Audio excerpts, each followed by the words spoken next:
And it's a true story, never lie. True story, never lie.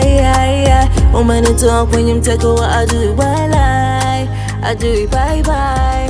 True story, never lie. True story, never lie.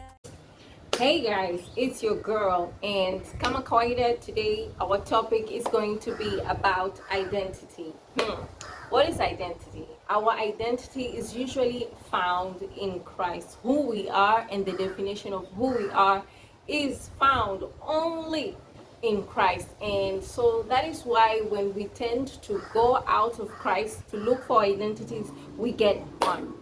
And the story of identities getting messed up started way back in Adam and Eve.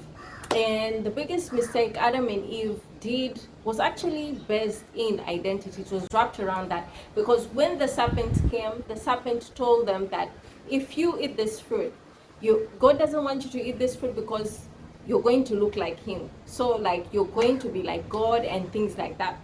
So Eve bought into that because she didn't know who she was. She didn't know that she was a creature that was already made in the image of God, and she thought that that was not enough. She had to upgrade. So she was lost in who she was, in her humanity, and she tried to go outside of whatever the parameters that were put in place. She tried to go outside to go and look for the best identity, and that is why the fall of man came to be.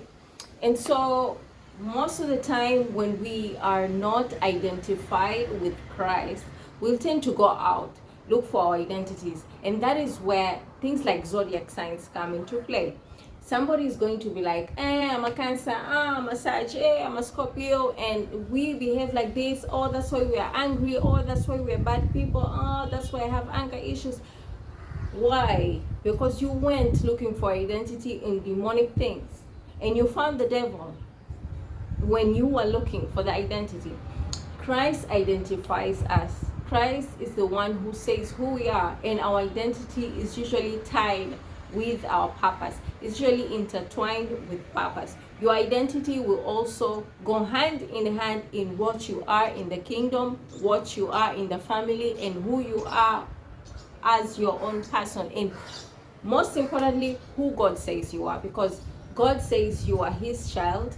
Definitely there is no running around looking for identity in another type of ways or in destructive behaviors too, because I believe destructive behaviors too are the things that have caused identity issues mostly.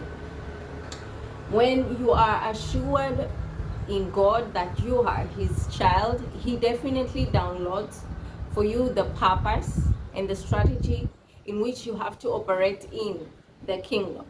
So I feel like when you come to Christ, he gives you a kingdom assignment. And the kingdom assignments are basically what you are supposed to do in the kingdom, and the things concerning your gifts, maybe your spiritual gifts, because we have spiritual gifts and we have physical gifts, like the normal ones, like singing, dancing, stuff like that. So when you are assigned a role in the kingdom, it will identify you.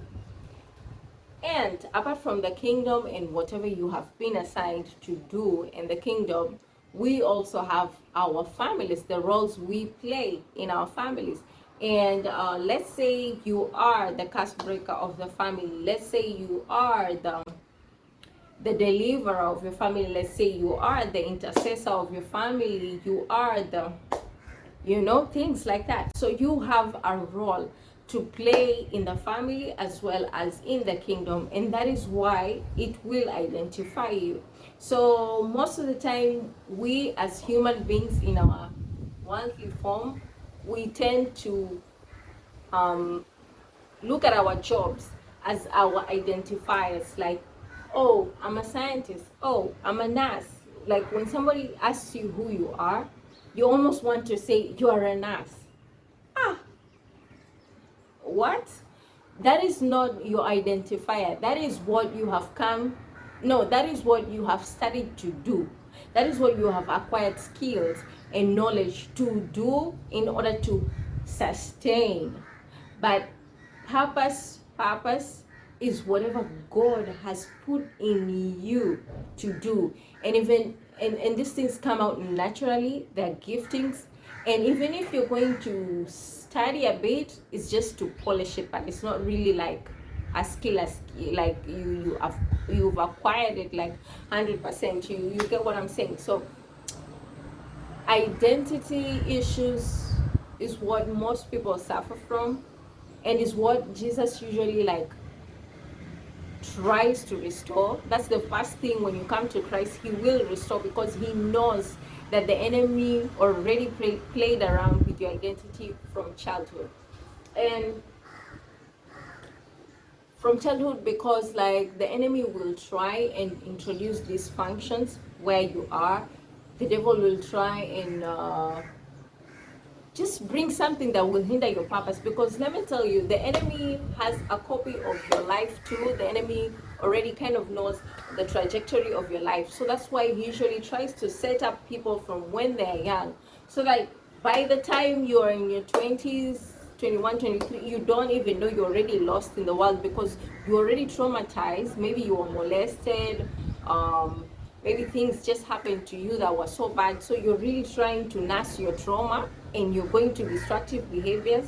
And while God is really trying to like talk to you and tell you, hey, I have work for you in the kingdom that is going to be great, that is going to be beneficial, but whole time you're going to go to this direction. And some people are truly gifted in a sense that the enemy will know, oh, this person is gifted. Like, let's say, for example, singing. Like, this person is truly gifted, this person can sing. What will I do? I will take this gift as the enemy and pervert it and make it be used for demonic purposes. Like, now, let's say you're going to start singing things that are bad, destructive, murder, promiscuity, and things like that, and you're going to push the narrative.